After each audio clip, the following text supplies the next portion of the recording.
Hello, bonjour. Aujourd'hui, on va parler de Meghan Markle, le prince Harry, et de leur temps en tant que vice-président et président du Commonwealth, du Queen Commonwealth Trust. C'est une association de charité s'occupant de la jeunesse du Commonwealth, c'est-à-dire les anciennes colonies de l'Angleterre. Donc, tout ce qui se passe autour de Kate Middleton et du prince William aujourd'hui et toutes les critiques qu'ils ont reçues me rappellent un moment bien précis, il y a 2 ans de cela, lorsque le prince Harry et Meghan Markle avaient eu un entretien avec les jeunes personnes du Commonwealth. Ils parlaient de racisme. Et je me rappelle qu'à l'époque, que le prince Harry et Meghan Markle avaient dit qu'il fallait que l'Angleterre reconnaisse ses torts, il fallait qu'on parle plus du colonialisme, plus de racisme, plus du préjudice, afin de pouvoir avancer, afin de pouvoir changer les choses. À l'époque, je me rappelle que le monde s'était acharné sur le couple sexe en détournant ce qu'ils avaient dit pour montrer qu'ils s'attaquaient directement à la reine. Pourtant, ils disaient tout simplement une chose, c'est-à-dire qu'on doit parler de ces choses-là, il est important de faire les choses autrement, de ne plus rester sur les façons de faire de l'ancien temps. Or, ce qui vient de se passer avec Kate Middleton et le prince William, c'est exactement ce que le prince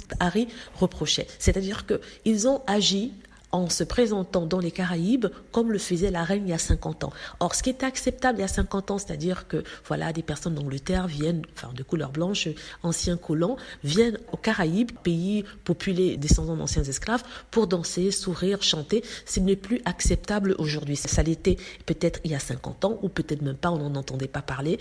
Mais au jour d'aujourd'hui, ce genre d'images ne veulent plus être vues par les personnes de tous bords. Et c'est ça que je crois que les fans de la famille royale ne comprennent pas. Ils ne comprennent pas pourquoi Belize, la Jamaïque, a répondu aussi négativement à l'arrivée du prince William et Kate Middleton. Au-delà de la sympathie ou de l'antipathie qu'ont les gens, il y a une histoire marquée par la violence, une histoire marquée par le ressentiment, une histoire marquée par la dénaturation de tout un peuple. Et c'est cette histoire que porte maintenant cette population en quête d'identité. J'espère que je me suis bien exprimée ici pour expliquer pourquoi la Jamaïque et tous ces États caribéens ne souhaitent plus être liés à l'Angleterre et avoir la reine comme monarque. Donc, c'est tout simplement ça. S'ils avaient écouté Meghan Markle, le prince Harry, et avaient changé la façon de faire, c'est-à-dire, oui, on envoie peut-être Kate Middleton, le prince, mais on ne les fait pas danser comme ça dans la foule, ou faire semblant de danser, ou saluer les personnes du pays derrière des barbelés de fer, mais on les faisait faire des choses, par exemple, visiter un orphelinat, construire quelque chose, ou alors faire comme Meghan Markle lorsqu'elle est allée en Afrique du Sud, visiter un centre pour les femmes. En tout cas, quelque chose comme ça, mais pas danser,